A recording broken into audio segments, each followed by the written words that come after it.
자, 한국 정치가 더 지금 긴박하게 돌아가고 있습니다. 한동훈 대표가 4개를 요구했고, 자, 어떤 상황이 될지는 모르겠습니다만 윤석열 대통령이 오는 7일 또 기자회견을 예고하고 있습니다. 2시간이다, 1시간 반이다 이런 얘기도 나오고 있습니다만, 먼저 한동훈 대표가 주장한 내용, 일단 이 상황 어떻게 받아들이시는지요? 일단 한동훈 대표가 그동안 4일 동안 한 4일 동안 침묵을 지켰거든요. 그 4일 동안 침묵을 지킨 이유는 뭐냐면은 대통령실을 너무 압박하지 말아라. 그래서 대통령실에서 주도적으로 쇄신하는 모습들 또는 그런 여유 또는 기회 또는 그런 모양새를 취하게끔 허용해야 된다. 그래가지고 4일 동안 침묵을 했거든요. 단지 이제 물밑으로만 전달을 한 거죠. 물밑으로만 쇄신해야 된다. 의도적 침묵이군요. 그렇죠. 일단은 뭐 대국민 사과해야 된다는 것. 그다음에 용산 인적 개편해라. 지난번에 얘기하지 않았느냐. 그다음에 하나 더 붙여가지고 개각해라 지금. 심기일전한다는 의미에서 개각해라. 이런 입장을 이제 전한 겁니다. 그래놓고서 4일 동안 바깥으로 아무 얘기를 안 했거든요. 근데 당연히 이번에도 또 무응답이야.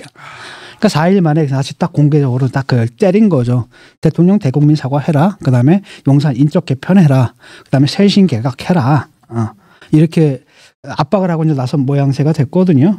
그러니까 여기에 대해서 이제 각종 의혹이 지금 터져가 나오고 있지 않습니까? 플러스. 그러니까 그 각종 의혹에 대해서 뭐 해명할 건 해명하고 또 한편으로는 뭐냐면은 뭐 명태균이라는 사람하고 어울린 것 자체가 잘한 짓은 아니잖아요. 그런 수준 떨어지는 사람들하고 뭐 전화 주고받고 뭐 하는 짓이냐. 그런 부분에 대해서 사과할 건 깔끔하게 이제 사과를 해라. 그다음에 좀 전에 얘기했던 그런 쇄신 기조를 가져가라라고 이제 공식적으로 얘기를 했거든요. 그런데 이번에도 또 노응답이야. 대통령실에서 또 노응답이고 근데 그다음에는 어떻게 했냐면은 한동훈은 이제 패싱하는 모양새를 보여주는 겁니다. 추경호 원내대표를 부르는 거예요. 그래서 추경호 대표를 만나가지고 이제 담화 시기를 앞당기기로 이제 했다라는 거죠. 원래 이 담화는 뭐냐면은 순방 갔다 온 다음에 순방 성과니 뭐니 이래가지고 한번 하려고 했었는데 지금 딱 보니까 분위기가 너무 안 좋거든요. 지지율도 너무 안 나오고 이러다 보니까 이제 추경호가 들어가서 자기가 건의를 했다. 담화를 갖다 순방 전후로 땡기도록 건의를 했고 그 건의를 대통령실이 받아들였다. 이런 이제 모양새를 취한 거거든요. 이게 뭘 의미하겠냐라는 거예요. 한동훈 대표의 요구를 받아들였다는 형식이 아니네요. 그러니까 그 형식을 취하지 않겠다라는 거죠. 그래서 또 한편으로는 뭐냐면은 그 대국민 담화를 하겠다라고 하면서 대통령실에서 또 관계자가 또 무슨 얘기를 했냐면은 한동훈의 요구와는 무관한 거다. 우리가 이거 하는 건. 이렇게 한다라는 거죠. 그래서 결국은 뭐냐면은 지금 우리가 담화를 하는데 대국민 담화를 하는데 이게 한동훈 대표의 대국민 사과 요구 여기에 등 떠밀려서 하는 게 아니다. 우리가 주체적으로 하는 것이다. 라는 이제 모양새를 지금 취하고 있는 겁니다. 이걸 보면 좀 한심하죠. 뭐냐면 아직까지도 이 상황 속에서도 아니 그 누가 건의를 했으면 뭐가 문제야 도대체. 여기서도 계속 견제만 하는 거지 않습니까? 그러니까 오로지 신경 쓰는 건 뭐냐면은 한동훈을 경계하는데 거기에만 딱 신경이 써 있는 거예요. 아니 그게 원내대표가 하든 아니면 당 대표가 하든 간에 그 요구가 정당하다면 또 필요하다면 그냥 받아들이면 되는 거잖아요. 그걸 받아들이는 게 대통령이 건의를 깎는 게 아니거든요. 그 정상적인 과정이기 때문에 대통령직의 기능의 정상화를 의미하는 건데 그걸 또 딱 해가지고 야, 네가 얘기한 걸 받아들인 모양새를 절대 취할 수 없어? 라고 하니까 추경호 불러다가 이렇게 형식을 짜가지고 사실은 당대표의 요구를 받아들인 게 아니라 원내대표의 요구를 받아들인 거다. 라고 지금 얘기를 하고 있는 거예요. 이럴 때냐라는 이야기가 나옵니다. 네. 그래서 또 재밌는 현상은 뭐냐면 그러다 보니까 그걸 또 전후해가지고 어떤 일이 있었냐면은 이제는 아마도 지지율이 뚝 떨어지고 20%대가 무너진 거랑 관련이 있을 텐데 이제는 그동안에 내내 친윤을 했던 사람들 있잖아요. 대표적인 사람이 누굽니까? 홍준표. 홍준표가 또 스탯을 또 이상하게 취하고 나왔습니다. 그러니까 뭐라고 했냐면 대통령을 향해 가지고 당을 반기하고 당을 집권하면 내버려 두고 대통령실에서부터 전면 쇄신하고 내각도 전면 쇄신한 채 새롭게 국민 앞에 나서라. 이거 얘기를 누가 한 거야 먼저? 한동훈 대표가 똑같네요. 그 얘기를 갖다 똑같이 하는 거예요. 황당한 것이. 아니 이 얘기했다가 그 사달이 났는데 그때 대통령 편들었던 사람이 이제 와가지고 한동훈 대표가 하는 얘기를 지금 자기 얘기처럼 하는 거야. 그다음에 또 한동훈을 타박을 해요. 뭐라고 하면서 지금 당이 엉망진창이네. 예. 그러니까 황당한 거거든요. 이런 것들이. 그러니까 지금 20% 깨진다는 건 예측이 됐던 거잖아요. 우리가 우리도 역시 여기에 했던 거 아니겠습니까? 더 깨질 거라고. 다 예측이 되고 예측된 일이 벌어지니까 이제 이재호가 스탠스를 딱 바꿔가지고 갑자기 대통령 편을 해줬다가 한 걸음 딱 물러나대 대통령 쇄신하세요. 그다음에 너도 나빠 또 이러는 거잖아요 지금. 그런 모양새가 좀 된 거고 그와 또 비슷한 그 스탠스를 취하는 사람들이 뭐냐면 시도지사 협의회. 예. 그 홍준표만이 아니라 거기 이제 오세훈, 박형준, 그다음에 홍준표도 들어가 있고 그다음에 김태흠. 그 충남이죠. 그다음에 이철규 경북인가. 그다음에 또 저 누가 유정복인가 인천 쪽. 이철우 유정복 인천입니다. 사람들이 모여가 시도지사 협의라는 거 회의라는 걸 7월달에 만들었나 봐요. 국민의힘 네. 네. 그 사람들이 또 그 얘기를 하는 겁니다. 그래서 대통령은 임기 후반기에 성공적인 국정 수행을 위해 적극적인 국민과의 소통 및 국정 쇄신이 필요하다. 예. 이거 사실 국민하고 소통하라는 얘기 누가 했습니까? 한동훈 대표. 그렇잖아요. 그다음에 국정 쇄신하라는 얘기 누가 했습니까? 한동훈 대표. 이게 이제 자기들이 하는 거예요. 이제는 그래도 되거든. 예. 그러니까 사실은 무임승차하는 거지. 그 어려운 싸움을 일단 한동훈이 했는데 그때 분위기가 만들어지니까 이제 숟가락질을 하나씩 딱 얻고 나오면서 또 하나씩 또 견제는 또 해요. 그러면서 뭐라고 했냐면 한 대표는 패권 싸움으로 비치는 분열과 갈등의 모습에서 벗어나서 당정 일체와 당의 단합에 역량을 집중해 주기를 바란다. 당정 일체하고 당의 단합에 집중했으면은 쇄신하라는 얘기를 할 수 있어요 없어요. 그 세 개를 하면은 당의 단합을 깬다라고 얘기했던 그 사람이란 말이죠. 아하. 그러니까 자기들이 했던 첫 번째 요구, 쇄신하라는 요구하고 당의 단합, 당정 일체. 이게 충돌하니까 문제였던 거지. 이게 됐으면 애초에 이런 문제가 없지. 예. 당정 일체가 돼가지고 쇄신할 필요가 있습니다. 그러면은 정해서 알았다, 쇄신하겠다. 이래서 문제가 없던 거잖아요. 그랬는데 이쪽에서는 쇄신해야 됩니다. 그런데 저쪽에서 아무 문제 없다. 쇄신 못 하겠다. 이래가 충돌이 일어난 거잖아요. 당정 간에 갈등이 일어난 건데 이 얘기는 없어. 아직 같은 얘기를 하는 겁니다. 진도가 좀 덜 나갔어요. 예. 몇 달 전 얘기를 지금 하고 있는 거죠. 그래서 이거 보면은 좀 황당해요. 이 사람들 예. 보면은. 결과적으로는 20% 지지율이 무너지니까 네. 한동훈 대표가 말했던 것에 공감하지만 한 대표를 두둔하지는 않고 있네요. 네, 두둔하진 않는 거죠. 네. 그러니까 슬쩍 기회주의, 내가 볼 때는 약간 기회주의적인 행보를 좀 취하고 있는 겁니다. 이런 식으로 안 됩니다. 자기가 대권 주자가 되려고 하잖아요. 그러면 남의 밥상에 숟가락 얹어서는 안 돼요. 자기가 책임을 져야 돼요. 자기가 딱 비판을 하고 자기한테 들어오는 공격 있잖아요. 그걸 자기가 견뎌내고 이래가지고 자기 몫을 확보해야 되거든요. 근데 딱 보고 이럴 때는 뭡니까? 대통령 편 들었던 사람들이 갑자기 한동훈 대표가 딱 나가고 딱 지지율에서 여론이 너무나 명백해지니까 슬쩍 노선 갈아타고 있잖아요. 이래가지고 숟가락 얹는 거 가지고는 사실은 대선 주자가 될 수 없습니다. 대선 주자가 되려면 자기 책임을 갖고 정치를 해야 되거든요. 난 이건 아닙니다. 목숨 걸고 얘기하겠습니다. 그다음에 그로 인한 이제 당연히 공격들이 들어오잖아요. 그걸 견뎌내야 되거든요. 그게 정치적 근육이에요. 지금도 보게 되면 한동훈 대표도 그거 했다가 뭐가 되는 거 완전 왕따가 된 거 아닙니까? 노골적이잖아요. 대통령실에서 뭐라고 얘기합니까? 대통령실 관계자가 뭐라는 줄 알아요? 당의 중심은 원내대표다 뭐 이런 얘기를 하고 있어요. 자기들 관점에서 그런 거죠. 당의 중심은 원내대표인지 대표는 패싱하겠다는 얘기잖아요. 그렇게 노골적으로 대통령실에서 그러고 당의 뭐 최고위원이라든지 이런 사람들도 또 노골적으로 견제하고 바깥에 있는 그 지자체장들도 견제하고 거의 왕따를 만들어놨던 분위기였잖아요. 얼마 전까지만 해도. 그런 걸 견뎌내야 되거든요. 그 고독을 견뎌낼 줄 알아야 되거든요. 예. 근데 그런 거 하나도 없이 분위기가 딱 만들어지니까 숟가락 딱 하나 얹어놓고 그다음에 너도 문제야. 이런 양비론을 취하면서 너도 문제야. 예. 이거는 기회주의적이라고 보거든요. 근데 그럼에도 불구하고 일단은 이 사람들이 한동훈 쪽으로 스탠스를 옮겼다라는 거예요. 예. 그렇죠? 일단은 그거는 좀 한동훈 대표가 이들을 견인한 측면들이 분명히 이제는 있습니다. 친윤도 대통령이 바뀌어야 된다라는 데서는 이견이 없습니다. 그렇죠. 예. 다만 이제 걔네들이 말만 그렇게 할 겁니다. 지금 말만 그렇게 하고 본격적인 게 바로 뭐냐면 이 세 가지 요구를 받아들이겠냐라는 거예요. 첫 번째 대국민 사과 할까? 그다음에 용산 인적 개편? 이거는 벌써부터 안 한다고 나왔거든요. 예. 안 한다고 밝혔단 말이죠. 그다음에 쇄신 개각 할까? 이것도 좀 불분명하거든요. 근데 이 세 가지 요구 없이 뭐 무슨 쇄신을 해? 그러니까 말은 이렇게 했지만 근데 분명히 이제 용산 대통령실에서 쇄신 안 할 거란 말이죠. 라고 했을 때 이 사람들은 뭐라고 할 거냐라는 거야. 아무것도 안 할 거거든. 내가 볼 때는. 아무것도 안 할 거라는 거죠. 그래서 지금 남은 건 결국은 뭐냐 하면은 특검으로 갈 수밖에 없어요. 이거는. 특검으로 갈 수밖에 없습니다. 이거 빼고는 안 돼요. 왜냐하면은 특검으로 안 가려면 이 세 가지를 해야 되거든. 예. 최소한 이 세 가지를 해줘야지 사람들이 국민들이 특검에 대한 요구를 갖다 잠재울 수 있는데 이 세 가지를 갖다 다 거부한 다음에 그 특검 안 하겠다? 이거는 말이 안 된다라는 거거든요.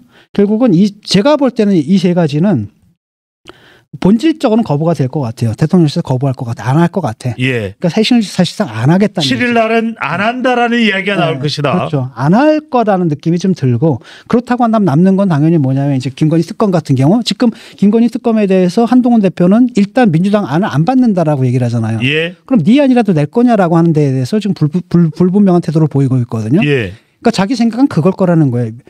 이거는 지금 가야 된다. 왜냐하면 김건희 의혹은 어떻게 털어내냐 수사로만 털 수 있다라는 거예요. 특검 수사로만 털 수 있거든. 국민의 의혹을 갖다가 떨쳐내기 위해서도 사실 해야지 해소가 되지. 어여부역 넘어가가지고 2년 반 동안 끌어왔잖아요. 근데 해소가 됐습니까? 안 됐습니까? 안 됐잖아. 그럼 이게 또 다시 2년 반을 간다는 얘기라고. 5년 내내 그 얘기만 하게 된다는 거거든요. 여기서 종지부를 끊으려면 이거밖에 안 되고 그렇기 때문에 뭘 해야 되냐면 민주당 안이 아니라 독소조항 거기서 빼고 예. 정말로 진상규명을 위한 이런 특검법안을 만들어서 여야가 합의 통과시키자. 이게 한동훈 아니거든요. 그런 협상을 할 수 있는 권한을 줘야 돼요. 당대표한테. 대통령실에서 좀 안 주고 있단 말이죠. 근데 지금 이 정도 상황이 됐으면은 일로 이제 또 승부를 걸어봐야 될 것 같습니다. 예. 딴 건 몰라도 수사 없이 해소 안 됩니다. 말빨로 예컨대 우리가 대통령실에 입당 내면 당이 막 말빨 풀어가지고 무슨 여론전에서 이기겠다 말도 안 되는 소리예요. 이길 수가 없는 겁니다. 논리적으로 딸려버리거든요. 뭐 장해찬이니 뭐 김민전이니 이런 애들 막 떠들어봤자 뭐가 되겠습니까? 될 수가 없어요. 그거는. 왜냐하면 국민들이 납득을 못하는 거거든. 예. 이재명 수사 받지 않냐. 조국 수사 받지 않느냐. 민주당 의원들에 대한 수사 받지 않느냐. 김혜경 수사 받지 않느냐. 아니 거기 집에서 몇만 원 받은 거 가지고 기소했는데 이건 뭐냐 짓을. 이게 국민들의 그 마음이거든요. 예. 그러니까 최소한 뭐 의혹이 있을 경우에는 특검에 맡겨가지고 자기가 아무 죄가 없다며 그럼 털어. 근데 왜 못 털어? 라고 하면 사람들이 뭐가 감추는 게 있네라고 본단 말이에요. 특검을 못 받을 만한 이유가 있네? 그건 자기가 구속될 수 있다? 내지는 자기가 유죄라고 믿고 있기 때문에 못 받는 게 아닌가? 이렇게 생각하는 게 국민들의 상식이죠. 예. 그걸 왜 못 받아? 별것도 아니라며. 라고 한다면 정말 받아가지고 조금 고생하면 털 수 있는데 그걸 왜 2년 반 동안 끌고 오고 아직도 끌고 있지? 뭔가 있는 것 같아. 이게 국민들의 심정이거든요. 이미 굳어졌고 국민들은 거기서 심정이 굳어져가지고 이미 국민들은 이미 판결까지 내렸어요. 하하. 이런 상태에서 그걸 해서 안 하고 넘어가겠다? 될 수가 없는 거죠. 더군다나 진 교수께서는 실제로 도이치모터스 주가 조작 의혹이든 또는 명품백이든 정면 돌파 특검법 받아들이면 별로 법적으로 문제될 거 없다라고 또 말씀을 하시기도 했습니다. 그러니까요. 법적으로 문제가 될 거 없다니까. 이번에 뭐 검찰이 수사를 해서 결과를 내놨는데 검찰 수사는 사람들이 못 믿거든. 예. 왜냐하면 몇 년 동안 끌어왔단 말이지. 정권이 바뀌도록 계속 끌어왔고 그러니까 그걸 누가 믿겠습니까. 그래서 그 특검으로 갈 수밖에 없고 근데 특검에서 간다 하더라도 내가 볼 때는 이게 사실 기소하기도 힘들고 기소된다 하더라도 유죄받기 힘들고 아주 최악의 경우 유죄를 받는다 그래도 집행유예 지난번에 받았던 사람 6월 받았잖아. 예. 그것보다도 가담 정도가 훨씬 떨어지거든. 받기가 힘들거든요. 그냥 털면 되는 겁니다. 그다음에 대통령은 내가 아내다 하더라도 나는 공인이기 때문에 사적인 관계에 연연하지 않고 내 아내 문제도 아주 철저하게 내가 처리했다. 이게 원래 저희 공정과 상식이란 자기 정치 자산 아니었습니까? 예. 그걸 다 무너뜨린 거라는 거죠. 자, 무엇보다도 중요한 것은 윤석열 대통령의 국정 운영입니다. 중차대한 상황입니다. 엄중한 시기입니다. 임기가 절반이나 더 남아있는 대통령입니다. 대통령이 성공해야 나라가 잘 돌아가는 것이고 나라가 잘 돌아가야 우리 후손들에도 부끄럽지 않습니다. 7일 윤석열 대통령의 운명을 결정하는 것이 아니라 대한민국의 운명을 결정하는 날이 될지도 모르겠습니다. 네. 진중훈 교수님의 조언이 이 때보다도 더 중요했던 적은 없는 것 같습니다. 그 마지막으로 조혜진 전 의원이 했던 말이 있거든요. 정확하게 이분 지금 얘기를 하고 있어요. 그 대통령의 대국민 담화에 대해서 대국민 담화의 기조가 뭐가 돼야 되느냐면은 대국민 사과. 거기에 메시지에 집중하라는 겁니다. 그러니까 잘못한 일에 대해서 사과하는 것뿐 아니라 여태까지 잘못한 일에 대해서 사과한 것뿐 아니라 잘못했다는 지적을 받아들이지 않은 것에 대해서 사과하라고 얘기를 하거든요. 저는 이게 맞다고 봅니다. 그러니까 권력의 독단적 행사, 영부인의 사적 권력 행사, 정책 집행의 무능 이런 거에 대해서 사과해야 하지만 그것보다도 뭐냐면 그에 대한 국민과 언론, 정치권의 비판, 고언에 귀를 기울이지 않은 것 이거를 사과해야 된다고 딱 얘기를 하고 있거든요. 이게 주요한 기조가 돼야 된다는 거예요. 근데 이제 이게 보게 되면 또 정책 자랑할 것 같거든. 그래서 뭐냐면 정책성과 홍보 같은 건 절대 해서는 안 된다는 겁니다. 그다음에 해명을 한다 할더라도 확인되지 않은 사실이나 불확실한 기억에 의해서 해명하지 마라. 그럼 계속 또 다른 게 나와가지고 의혹만 더 커지지 않았느냐. 그렇게 하지 말아라라고 얘기를 하고 있거든요. 이게 제가 볼 때 정답입니다. 그래서 이거를 만약에 제대로 하게 된다면 그나마 이게 반등의 계기가 될 수 있고 또 한편으로는 뭐냐면 그 성과를 갖다가 한동훈 대표한테 넘겨야 돼요. 그게 나쁜 게 아니거든. 그래서 당정이 지금 하나가 됐다라는 인식을 받아야 된다는 거. 아, 내가 사실 내가 이거 하는 것도 뭐 한동훈이랑 상관없이 내가 하는 거야. 이게 아니라 한동훈 대표가 고언을 했고 우리가 그걸 받아들였다. 어느 쪽이 더 크겠어요? 지지율을 어느 쪽이 더 크게 올리겠어요? 대통령이요. 네. 그렇잖아요. 그러니까 예컨대 대통령 혼자서 했다라는 것보다도 이 제안을 받아들였다면 대통령이 드디어 뭐가 되는 겁니까? 이제는 뭐 반응을 하네? 대화를 하네? 소통을 하네? 이쪽이 더 커지는 거거든요. 이쪽이 훨씬 더 효과적이란 말이죠. 그런데 굳이 이런 식으로 앉아가지고 아직까지 신경 싸움하고 막 우두머리는 나야, 너는 졸개야, 뭐 이런 식의 틀에 좀 박혀가지고 그러니까 그런 그 밴댕이 소갈딱지 같은 그런 모습에서 좀 벗어났으면 좋겠어요. 본격적인 게 바로 뭐냐면 이 세 가지 요거를 받아들이겠냐라는 거예요. 첫 번째, 대국민 사과 할까? 그다음에 용산 인적 개편? 이거는 벌써부터 안 한다고 나왔거든요. 예. 안 한다고 밝혔단 말이죠. 그다음에 쇄신 개각 할까? 이것도 좀 불분명하거든요. 근데 이 세 가지 요구 없이 뭐 무슨 쇄신을 해? 그러니까 말은 이렇게 했지만 근데 분명히 이제 용산 대통령실에서 쇄신 안 할 거란 말이죠. 라고 했을 때 이 사람들은 뭐라고 할 거냐라는 거야. 아무것도 안 할 거거든. 내가 볼 때는 아무것도 안 할 거라는 거죠. 그래서 지금 남은 건 결국은 뭐냐 하면은 특검으로 갈 수밖에 없어요. 이거는 특검으로 갈 수밖에 없습니다. 이거 빼고는 안 돼요. 왜냐하면은 특검으로 안 가려면 이 세 가지를 해야 되거든. 예. 최소한 이 세 가지를 해줘야지 국민들이 특검에 대한 요구를 갖다 잠재울 수 있는데 이 세 가지를 갖다 다 거부한 다음에 그 특검 안 하겠다? 이거는 말이 안 된다는 거거든요. 결국은 제가 볼 때는 이 세 가지는 본질적으로는 거부가 될 것 같아요. 대통령실에서 거부할 것 같아. 안 할 것 같아. 예. 그러니까 쇄신을 사실상 안 하겠다는 7일 날은 안 한다라는 이야기가 나올 것이다. 그렇죠. 안 할 거라는 느낌이 좀 들고 그렇다고 한다면 남는 건 당연히 뭐냐면 이제 김건희 특검 같은 경우 지금 김건희 특검에 대해서 한동훈 대표는 일단 민주당 안을 안 받는다라고 얘기를 하잖아요. 예. 그럼 네 안이라도 낼 거냐라고 하는 데에 대해서 지금 불분명한 태도를 보이고 있거든요. 예. 그러니까 자기 생각은 그걸 거라는 거예요.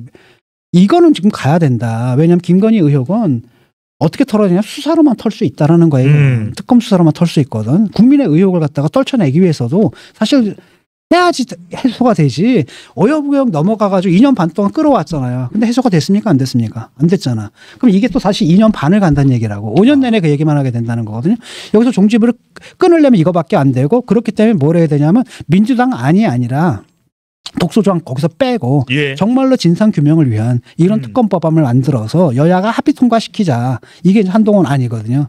그런 협상을 할 수 있는 권한을 줘야 돼요. 당대표한테. 대통령실에서 좀 안 주고 있단 말이죠. 근데 지금 이 정도 상황이 됐으면은 일로 이제 또 승부를 걸어봐야 될 것 같습니다. 예. 딴 건 몰라도 수사 없이 해소 안 됩니다. 말빨로 예컨대 우리가 대통령실에 입당 내면 당이 막 말빨 풀어가지고 무슨 여론전에서 이기겠다 말도 안 되는 소리예요. 이길 수가 없는 겁니다. 논리적으로 딸려버리거든요. 뭐 장해찬이니 뭐 김민전이니 이런 애들 막 떠들어봤자 뭐가 되겠습니까? 될 수가 없어요. 그거는. 왜냐하면 국민들이 납득을 못하는 거거든. 예. 이재명 수사 받지 않냐. 조국 수사 받지 않느냐. 민주당 의원들에 대한 수사 받지 않느냐. 김혜경 수사 받지 않느냐. 아니 거기 집에서 몇만 원 받은 거 가지고 기소했는데 이건 뭐냐 짓을. 이게 국민들의 그 마음이거든요. 예. 그러니까 최소한 뭐 의혹이 있을 경우에는 특검에 맡겨가지고 자기가 아무 죄가 없다며 그럼 털어. 근데 왜 못 털어? 라고 하면 사람들이 뭐가 감추는 게 있네라고 본단 말이에요. 특검을 못 받을 만한 이유가 있네? 그건 자기가 구속될 수 있다? 내지는 자기가 유죄라고 믿고 있기 때문에 못 받는 게 아닌가? 이렇게 생각하는 게 국민들의 상식이죠. 예. 그걸 왜 못 받아? 별것도 아니라며. 라고 한다면 정말 받아가지고 조금 고생하면 털 수 있는데 그걸 왜 2년 반 동안 끌고 오고 아직도 끌고 있지? 뭔가 있는 것 같아. 이게 국민들의 심정이거든요. 이미 굳어졌고 국민들은 거기서 심정이 굳어져가지고 이미 국민들은 이미 판결까지 내렸어요. 하하. 이런 상태에서 그걸 해서 안 하고 넘어가겠다? 될 수가 없는 거죠. 더군다나 진 교수께서는 실제로 도이치모터스 주가 조작 의혹이든 또는 명품백이든 정면 돌파 특검법 받아들이면 별로 법적으로 문제될 거 없다라고 또 말씀을 하시기도 했습니다. 그러니까요. 법적으로 문제가 될 거 없다니까. 요번에 뭐 검찰이 수사를 해서 결과를 내놨는데 검찰 수사는 사람들이 못 믿거든. 예. 왜냐하면 몇 년 동안 끌어왔단 말이지. 정권이 바뀌도록 계속 끌어왔고 그러니까 그걸 누가 믿겠습니까? 그래서 그 특검으로 갈 수밖에 없고 근데 특검에서 간다 하더라도 내가 볼 때는 이게 사실 기소하기도 힘들고 기소된다 하더라도 유죄받기 힘들고 아주 최악의 경우 유죄를 받는다 그래도 집행유예 지난번에 받았던 사람 6월 받았잖아. 예. 그것보다도 가담 정도가 훨씬 떨어지거든. 받기가 힘들거든요. 그냥 털면 되는 겁니다. 그다음에 대통령은 내가 아내다 하더라도 나는 공인이기 때문에 사적인 관계에 연연하지 않고 내 아내 문제도 아주 철저하게 내가 처리했다.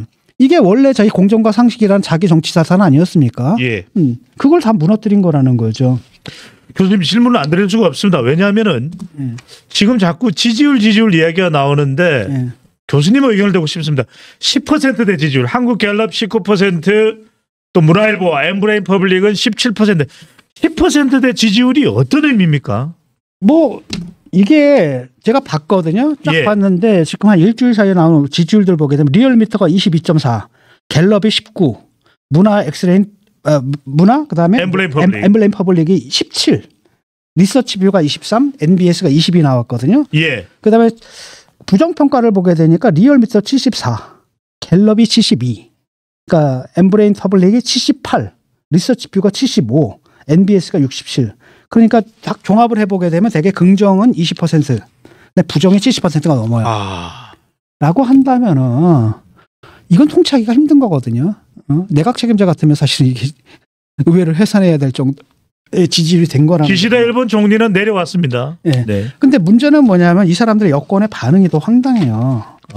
뭐라고 얘기를 하냐면 정진석 비서실장이 뭐라 그랬습니까? 지지율 20%는 넘는 유럽 정상들 많지 않다. 많습니다.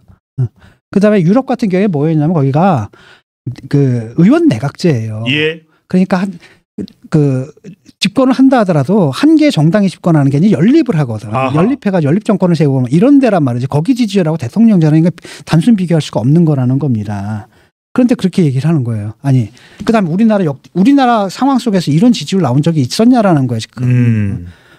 근데 비서실장이라는 사람이 나와가지고 뭐 낮은 거 아니다 이렇게 얘기를 해버리는 거예요. 그러니까 상황 인식이 이래요. 이게 더 큰 문제라는 겁니다. 예. 그다음에 이것이 바로 그 낮은 지지율의 이유거든요. 이런 식이 아니한 상황 인식이. 그다음에 한술 더 뜨는 게 김민전 전 최고위원이에요. 진민전 지금 최고위원. 이분은 뭐냐면 지지율 조사로 1위 희비하는 게 참 부질없다. 지지율이 부질없대요. 지금 지지율 조사하는 게 여론조사가 이제 부질없다라고 얘기를 하거든요. 거기 1위 1비하지 말자라는 거죠. 예. 또 황당하답니다. 이분이 뭐라 그랬냐면 문재인 정권 때 어떻게 했는지 알아요? 문재인 정권 때 조국 사태로 40%대 무너진 적이 있었잖아요. 예. 그때 뭐라 그러냐면 이제 심리적 탄핵 상태다. 아니 40% 무너지는 건 심리적 탄핵 상태인데 20% 무너지는 거는 1위 1비할 일 아니고 부질없는 일이야? 39%의 지지율이었습니다. 그러니까요. 그러니까 아니 도대체 그러니까 이런 분들이 가가지고 대통령실에 대통령 친윤 역할을 하면서 그 당에서 지금 그 당 전체와 대통령실 전체를 갖다가 뭐랄까 현실 없다 격리시키는 사람들이거든요. 그러니까 이런 인식들을 갖고 있는 건 뭐가 문제냐라는 거예요. 그러니까 대통령이 뭐라고 얘기를 하는 겁니까? 돌 맞아서 가겠다라는 얘기를 하는 겁니다. 예. 돌 맞아도 가겠다라고 했는데 지금 20%대가 딱 무너지면 10%대로 갔거든요. 이게 이제 어떤 의미냐면은 박근혜가 그게 무너졌거든요. 17%. 예. 그 다음에 바로 4%인가 5% 됐어요. 그러면서 탄핵 맞았거든. 이런 지지율이에요 지금. 한국갤럽 대구 경북이 18%입니다. 이런 지지율인데 이거 가지고 앉아가지고 뭐 그렇게 뭐 다른 나라 정상들도 뭐 지지율 높지 않다. 뭐 다른 나라도 얼마든지 있다. 그런 사람들 그런 지지율 그리고 뭐 1위 1비할 게 아니다. 부질없다. 이렇게 지금 얘기를 하고 있다는 거예요 지금.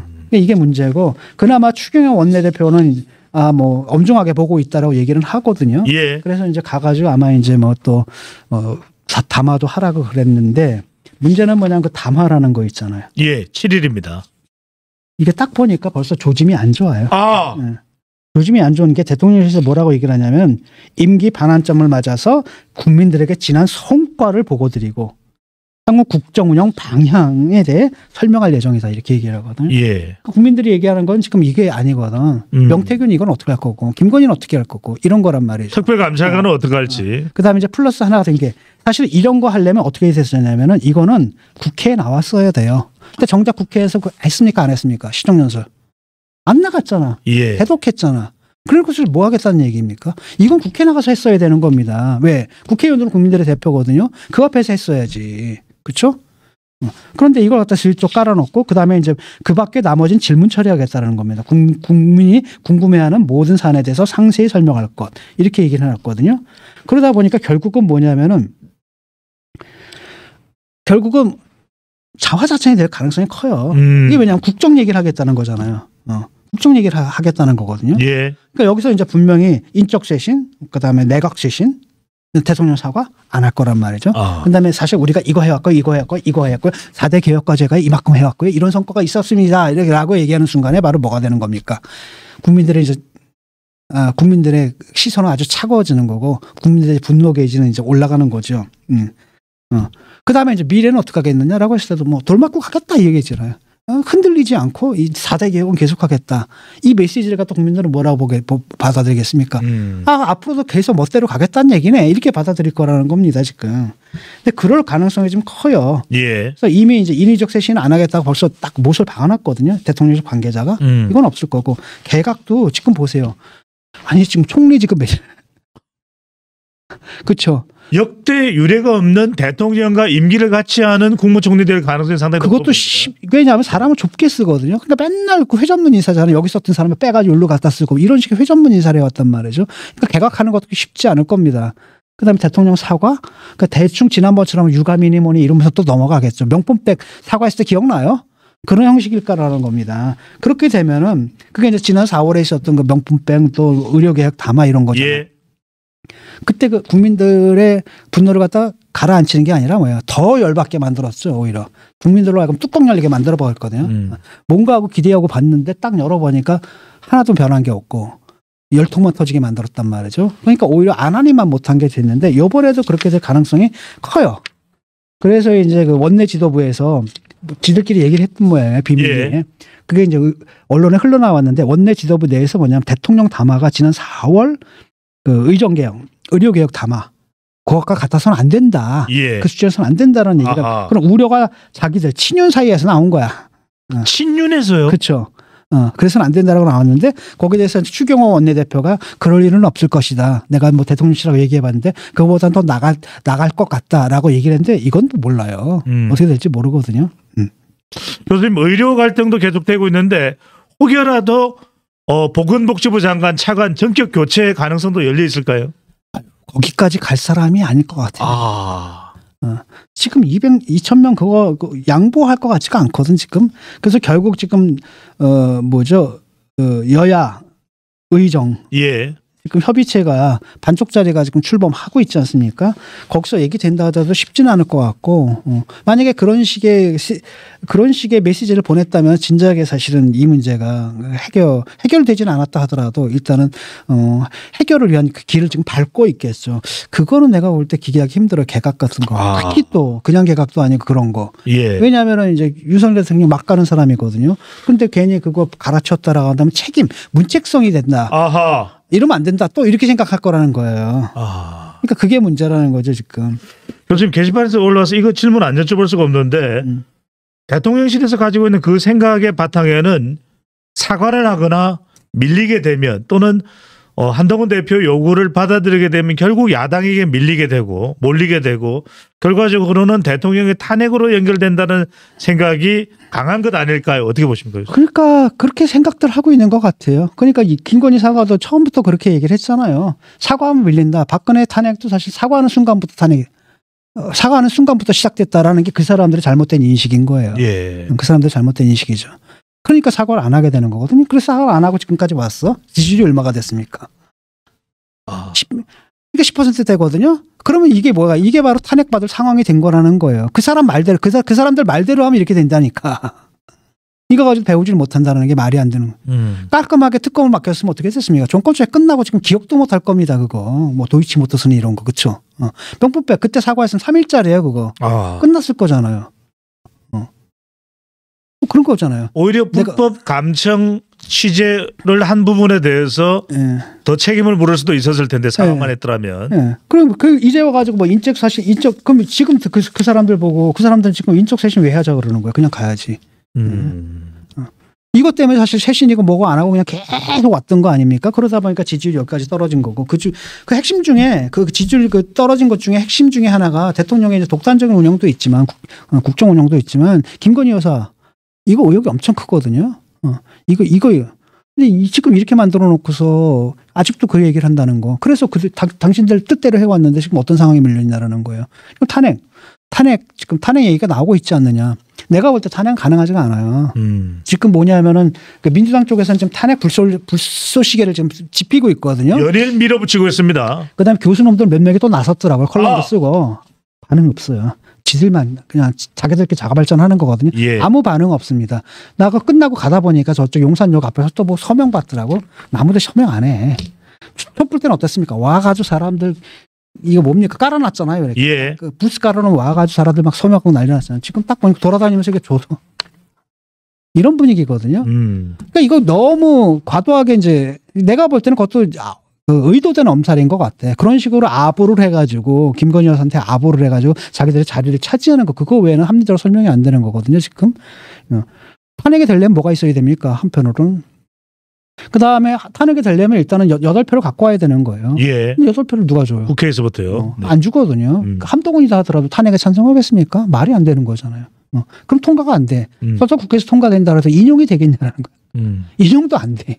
왜? 중대한 사유가 있어야 되거든. 그러니까 법률에 중대한 위반이 있어야 되거든요. 그랬는데 지난번에도 조국 혁신당에서 낸 탄핵안 봤잖아요. 추상적이잖아 보면 헌정이 어쩌고저쩌고 아무런 구체적 사유가 없고 이게 어떻게 될 수 있어? 말도 안 되는 거거든. 그래서 내가 이거 볼 때는 탄핵 어쩌고저쩌고 하는 것은 그 사람들이 갖고 있는 쉽게 말하면 보수층 중에 강성 보수층들이 갖고 있는 트라우마를 갖다 자극을 해서 그들을 바탕으로 자기들 정치를 하려는 사람들이 그럼 그걸 가지고 사람들을 갖다 이성적 판단을 못하게 만들어 놓은 거예요. 대통령실까지. 거기에 지금 사로잡혀 있는 상태다. 나는 그렇게 봐요. 대구 경북에서 지지율이 18%가 나오면서 그것을 왜 전체보다도 낮게 나왔을까? 그 분석에 한동훈 대표가 왜 이렇게 갈등을 빚을까? 한동훈 대표와 협력을 하고 한동훈 대표가 돕는다면 명태균 이 논란까지도 돌파할 수 있을 텐데 왜 이럴까요? 그러니까 그게 황당하다라는 겁니다. 쉽게 말하면 간신하고 충신을 구별할 줄 알아야 되거든요. 지금 이 상황 속에서 상황에 맞는 올바른 소리를 하는 사람이 누굽니까? 한동훈이잖아요. 그와 함께 같이 가야 되거든요. 안 돼. 근데 김민정 같은 사람 그러니까 김민정은 물론 이제 거기 중요한 사람은 아니지만 그런 멘탈리티를 가진 사람들 수준이 좀 둘러싸여 있는 겁니다. 듣기에는 애들 말이 듣기 좋겠죠. 근데 그 현실에서 유리되잖아요. 국민으로부터 유리가 되고 심지어 당신으로부터 유리가 되고 있고 그러다 보니까 다 떨어져 나간 거야. 다 떨어져 나니까 지지율이 10%대로 떨어졌는데 앞으로도 계속 그럴 거냐라는 거야. 그 현명한 사람이라고 한다면 내가 듣기 싫어도 쓴소리하는 사람 말을 들어야 된단 말이죠. 그게 결국 누굴 위하는 길이에요. 자기 자신을 위한 길이거든. 근데 그 정도의 합리적인 분별력도 없냐. 지금 너무나 모든 게 분명하잖아요. 지금 몇 번째 경고등이 몇 번째 들어왔습니까? 강서 보궐선거 때부터 총선 때부터 지금도 마찬가지고 계속 시그널이 들어왔잖아요. 누가 봐도 명확한 거 아닙니까? 이런 식으로 안 된다는 게 명확하다는데 그걸 왜 배우지를 못해? 앉아가지고 맨날 김재원이니 뭐입니까? 김민전이니 뭐 이런 그다 친윤이니 뭐 이런 애들끼리 똘똘똘똘 뭉쳐가지고 앉아가지고 자기들 얘기에 갇혀가지고 그러니까 이게 이제 한심하다라는 거거든요. 지금 대통령 탄핵의 위기에서 구하려면 일단 지지율을 끌어올려야 될 거 아니에요. 그럼 대통령과 국민들의 소통 통로를 열어야 되는 겁니다. 대통령이 국민의 눈높이에 맞게끔 행동하게끔 끌고 가야 되는 거잖아요. 그게 올바른 길이잖아요. 그런데 앉아가지고 간신들에 그냥 둘러싸여 있어가지고 그게 문제라는 거예요. 지도자의 자질이 바로 그거거든요. 지도자의 자질이 그런 거라는 겁니다. 근데 그 감이 지금 안 되는 것 같아요. 대통령 자신이. 너무 한심하지 않아요? 아니 신문만 봐도 알지 않나? 지금 조선일보, 중앙일보, 동아일보 보수 신문들 다 돌아섰어요. 조중동입니다. 조중동 다 돌아섰거든. 한겨레, 경향이나 뭐 이런 데가 돌아선 건 뭐 그렇다 쳐. 아니면 뭐 한국일보나 중립적인 매체가 돌아선 건 그렇다 쳐. 보수 언론들이 다 돌아섰거든. 그런데 신문도 안 보나? 사회가 어떻게 드러나고 현실이 어떻게 드러나는지 그것도 모르는 겁니다 지금. 그렇다면 판단을 내려야 되거든. 지금 어떻게 되는지. 이재명 봐요. 이재명 기가 막히거든요. 얘는. 이 친구는 뭐냐면은 요번에도 금투세 있잖아. 금투세를 폐지했습니다. 유보가 아니라 그냥 폐지로 가잖아. 그거 욕 먹거든요. 자기들 지지층 내에서는, 이준석 지지층 내에서는 욕을 먹어요. 그런데 그냥 가잖아. 왜? 자기 확장해야 되거든. 대한민국에 지금 주식 계좌 가진 사람들이 몇이야? 1,000만이야. 그럼 대한민국 거의 전부 다 주식 1,500만입니다. 그러면 거의 전부가 다 주식 투자자인데 이들의 표를 잃을 수는 없다. 유연하게 딱 고치거든. 자기들 2년까지 배반해 가면서. 근데 여기는 뭐 하는지 모르겠어요. 그 이재명은 지금 지지율 막 40%, 그 민주당 40%씩 나오거든. 그런 상황에서 그렇게 유연하게 가면서 확장을 하는데 이쪽에서는 앉아가지고 뭐 좌파랑 손잡느니 뭐 이따위 얘기를 하면서 지들끼리 계속 똘똘똘똘 뭉쳐가지고 정말 소수로 이제 한정이 돼버린 거지 않습니까? 그래가지고 완전히 지금 뭐가 됩니까? 섬이 돼버렸어요. 지금 거기가 섬이 돼버렸거든요. 그렇게 만든 사람들하고 뭘 하겠다라는 건지 잘 모르겠습니다. 네. 교수님 하나만 더 여쭤보겠습니다. 일각에서는 자꾸 한동훈 대표가 이런저런 요구를 하는 것에 대해서 왜 지금 위기에 처한 대통령을 수세로 또 몰아넣고 요구를 하느냐. 오히려 사심 없이 도울 때다. 이런 발언을 하는 거죠. 사심 없이 도와가지고 이 모양 이 꼴이 났는데 또 도우라고. 국민들이 지금 얘기하잖아요. 사심 없이 도와왔잖아. 그래서 이 모양 꼴이 났거든. 아니 생쥐도 말이죠. 생쥐도 미로 속에 집어넣잖아요. 시행착오를 통해서 배워요. 설치류만 또 못합니까? 영장류들이 앉아가지고요.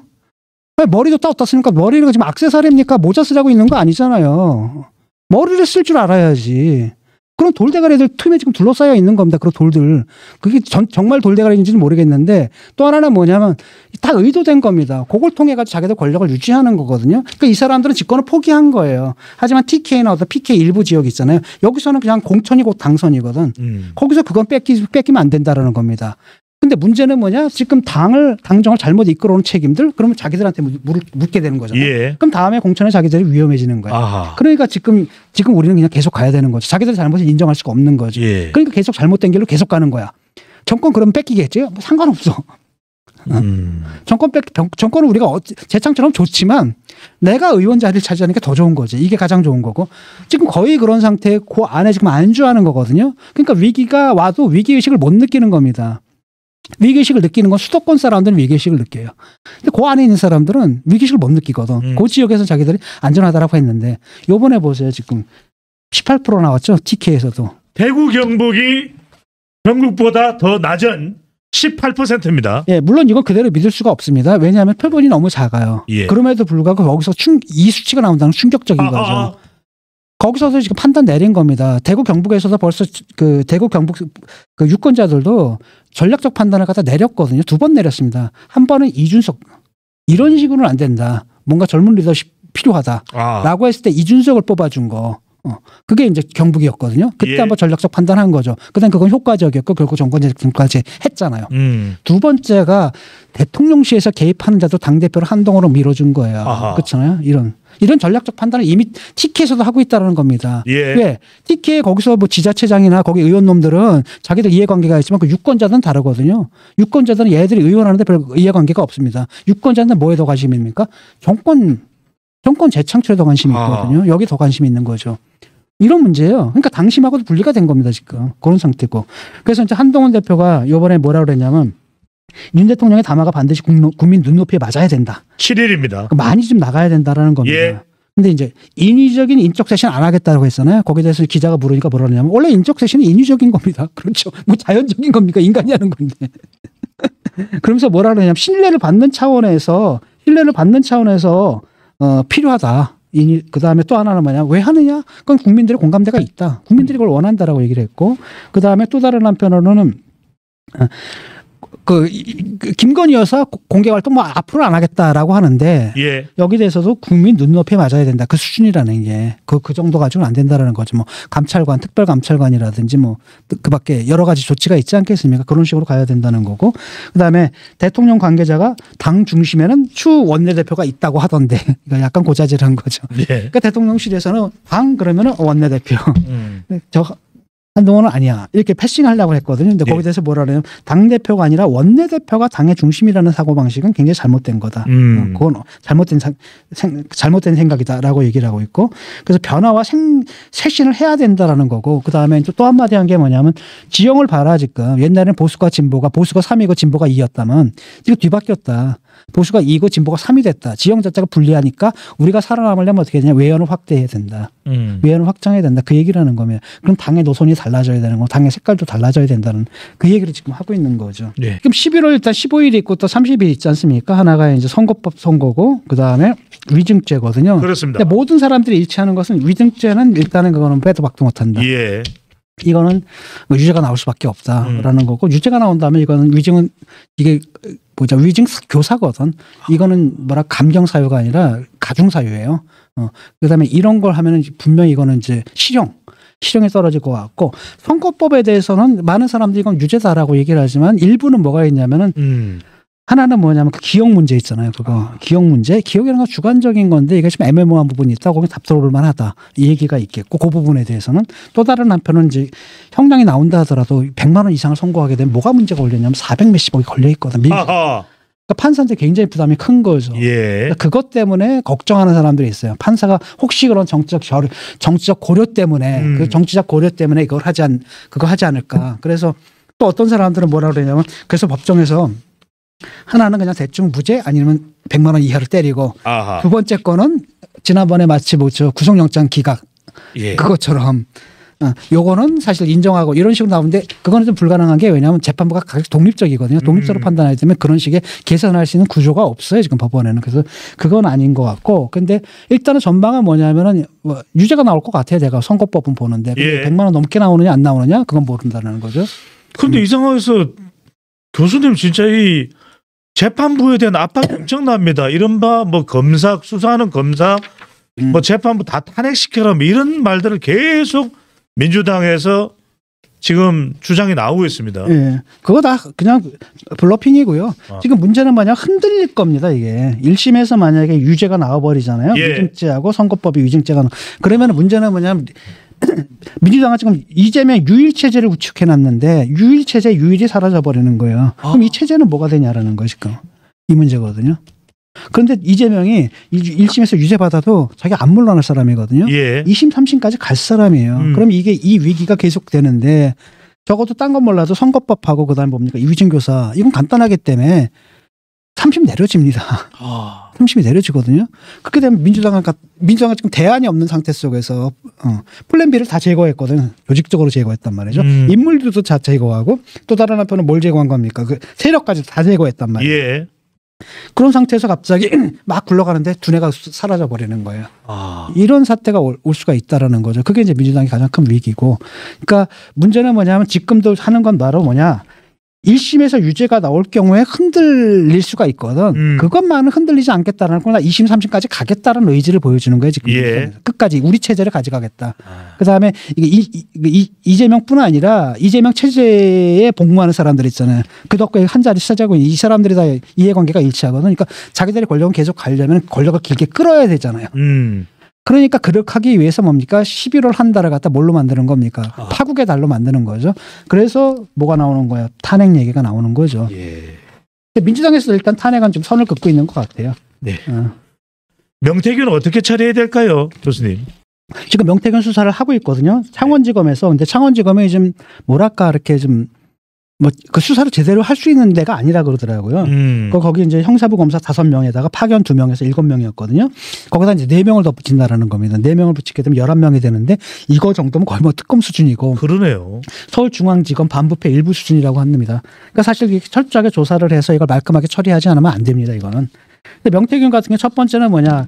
일단은 강혜경 씨의 폭로가 맞아요.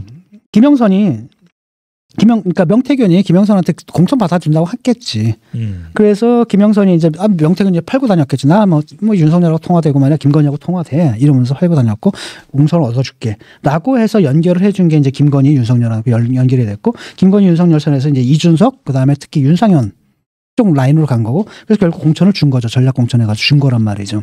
그러니까 그 대가로 김영선이 명태균한테 뭘 줘요? 세비의 절반을 줬단 말이죠. 깔끔하잖아. 이거에 다른 설명이 없잖아요. 이건 사실일 거라고 봐요. 근데 다만 법률적으로 잡아내기 힘들 거라는 겁니다. 왜냐하면 이준석, 윤상현이 이걸 인정을 할까? 당사자들은 다 부인을 하고 있습니다. 그 전략 공천인데. 물론 전화도 그다음에 전화를 했다는 걸 갖다가 그 대통령이랑 김건희 여사가 이쪽 당에다가 연락을 했다라는 거를 갖다 인정을 할까? 증거가 있을까? 없잖아요. 안 하겠죠. 네. 근데 그다음에 그 연락을 받은 이준석이나 뭡니까? 윤상현 같은 경우에도 내가 그거 바꿔 해줬다 이렇게 얘기하겠어요? 아니죠. 우리가 딱 봤는데 가장 합리적인 선택이 그거였다. 라고 하는 거죠. 그러니까 결국은 뭐냐면 한 표를 명태균을 로비를 했지만 그거랑 상관없이 우리는 이걸 공천한 거다. 이렇게 되면 잡아놓을 수가 없어요. 그러니까 법적으로 이것이 끝난 문제라는 거죠. 다만 이제 김영선이 명태균한테 넘겨준 그 돈의 성격에 따라서 이제 뭘로 이걸 의유로 할지, 무슨 죄를 집어넣을지 이게 이제 문제가 되는 거고, 두 번째가 되는 게 뭐냐면 어떻게 그렇다면 명태균은 김영선한테 공천을 준다는 약속을 했을까라는 거죠. 그건 분명히 이제 김 여사하고 그다음에 그 윤석열 그다음 후보죠.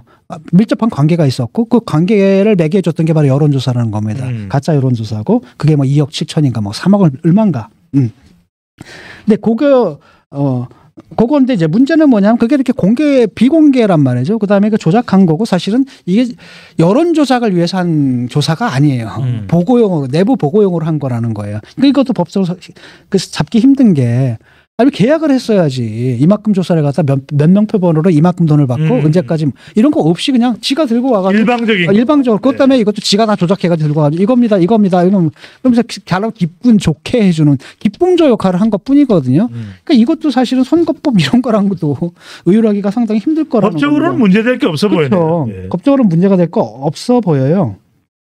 그 다음에 이제 또 하나는 뭐냐면 그래서 이 비용을 누가 냈느냐라는 거거든요. 그때 거기 지방자치잖아. 지방에 나오려고 공천 받으려고 하는 애들한테 돈을 뜯어가지고 그걸로 돌렸다라는 거 아닙니까? 근데 문제는 뭐냐 얘네들이 공천 받았냐라는 거예요.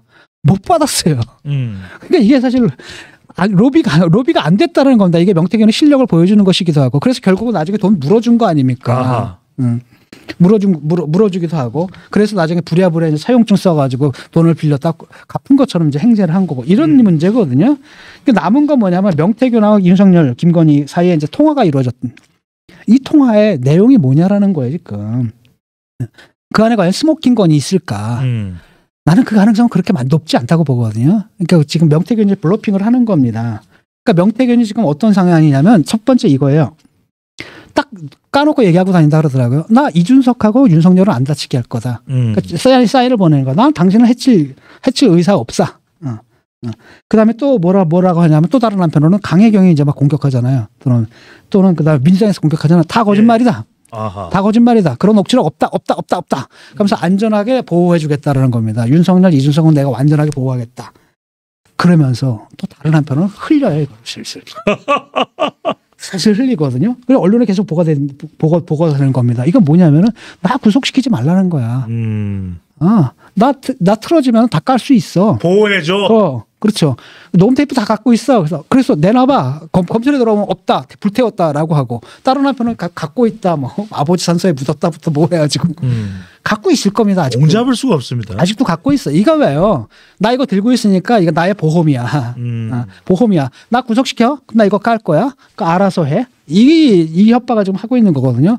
근데 문제는 뭐냐면 대통령실에서는 뭐가 있는지를 몰라 이게. 그러니까 김재원도 초반에 그랬잖아요. 저런 놈 빨리 구속시켜요. 빡 했다가 찐빠 먹은 거죠. 그러니까 명태균이 그래 하나 딱 내놨잖아요. 그러니까 쑥 들어가가지고 뭐 인질이 어쩌고 저쩌고 막 변명하면서 아마 대통령실에서 한마디 들었겠죠. 너 그냥 나서지 말아라. 일 크게 만들지 말아라. 그렇게 정리가 된 거거든요. 그러니까 아마 김 여사도 그렇고 대통령도 그렇고 이거 기억 못할 겁니다. 무슨 얘기를 했는지. 그 안에 아주 예민한 얘기가 있을 수 있어요. 그게 그러니까 그걸 모르는 거야. 그러니까 지금 이 협박이 좀 통하고 있는 거죠. 이런 상태에 지금. 근데 말이 필요 없습니다. 일단 그냥 구속시켜야 돼요. 방법은 뭐 정면 돌파 아니겠어요? 정면 돌파밖에 없어요. 사실 이외에 다른 걸로 어차피 나중에 다 나오게 돼 있어. 이건 어떻게 봐야 될까요? 지금 계속해서 민주당은 김건희 이 명태균 진상조사단 또 장외 집회도 하고 있고 이른바 이재명 대표의 방탄 성격도 농후해 보입니다. 네. 그러면서 숱한 제보를 받고 있다. 또 이게 터지면은 보통 일이 아닐 거다. 계속해서 살라미식으로 위기감을 고조시키고 있습니다. 일종의 탄핵 빌드업으로 봐야 될까요? 그거 하는 건데 별 소용 없을 겁니다. 내가 볼 때 명태균도 별로 안 갖고 있거든요. 보세요. 지금 얘 로비 실력이란 걸 보라고요. 한번 보세요. 요번에도 결국 안 된 거 아닙니까? 아하. 요번에도 했다가 잘린 거잖아요. 김영선이 잘렸거든요. 2022년에 됐어요. 근데 된 것도 보게 되면 이게 꼭 명태균의 로비 때문인가? 그러니까요. 애매모호한 부분이 있잖아요. 네. 근데 요번에 확실히 이제 명태균이 로비를 했는데 그걸 한동훈 비대위원장이 딱 잘라버린 거예요. 통하지 않았다라는 겁니다. 그다음에 지방에서도 돈을 받았는데 요금은 받고 공천을 못 줬거든. 그러니까 이 사람이 사실 여기에 결합되는 정도가 그렇게 세지 않다라는 걸 의미하거든. 아니 지방자치단체 자치단 공천도 못 받아내는 사람이란 말이죠. 이 사람이 무슨 국정에 개입을 하면 얼마나 했겠어요. 큰 건 없는데 몰라 하여튼 통화에 민감한 얘기들이 있잖아요. 정치적으로 민감한 얘기들. 그래서 법적인 문제가 아니라 정치적으로 민감한 얘기가 있을 것 같아요. 그게 좀 문제죠. 이른바 여론을 좀 이 감정을 덜 쑤셔 놓을 수 있을 만한 것은 있을 수 있는데 교수님 이거 또 여쭤볼게요. 실제로 강혜경 씨도 그런 이야기를 했습니다. 청와대 이제 지금은 용산이 되겠죠. 용산 대통령실 여론조사 뭐 수주 받다 온다고 나가더니 결국 못 받아오더라. 그런 거 보면 안 되는 건 안 되는 거지 않습니까? 그렇죠? 그러니까 무슨 계약 관계가 없었다는 얘기예요. 그러니까 지가 만들어가지고 이거 보고 그러니까 그런 겁니다. 와가지고 이거 하나 먹어보세요. 이거도요. 막 한 다음에 나중에 얼마입니다. 계산서네. 그러면 슈퍼마켓 가가지고 여기 오세요. 먹어보세요. 그래가지고 이것도 먹고 저기도 먹고 딱 나갈 때 얼마입니다. 계산서 딱 보면 황당하잖아요. 약간 그런 꼴이거든요. 그러니까 본인도 그것보다는 뭘 더 요구를 했냐면은 그걸 요구를 했을 거예요. 아마도 그걸 통해 가지고 내 돈을 좀 들여서라도 신뢰를 얻겠다. 아하. 이 신뢰가 큰 자산이다라는 거나 내가 바로 대통령하고 통화를 할 수 있고 영부인하고 통화할 수 있는 사람이야. 이거를 이런 정치적 자산을 얻기 위해서 자기 돈을 갖다 막 쓴 거죠. 사실은 남의 돈이긴 하지만 남의 돈 끌어 쓴 거고. 그런 과정에서 이제 공수표를 남발하다가 다 부도수표가 난 거란 말이죠. 이런 사태라는 거예요. 그게.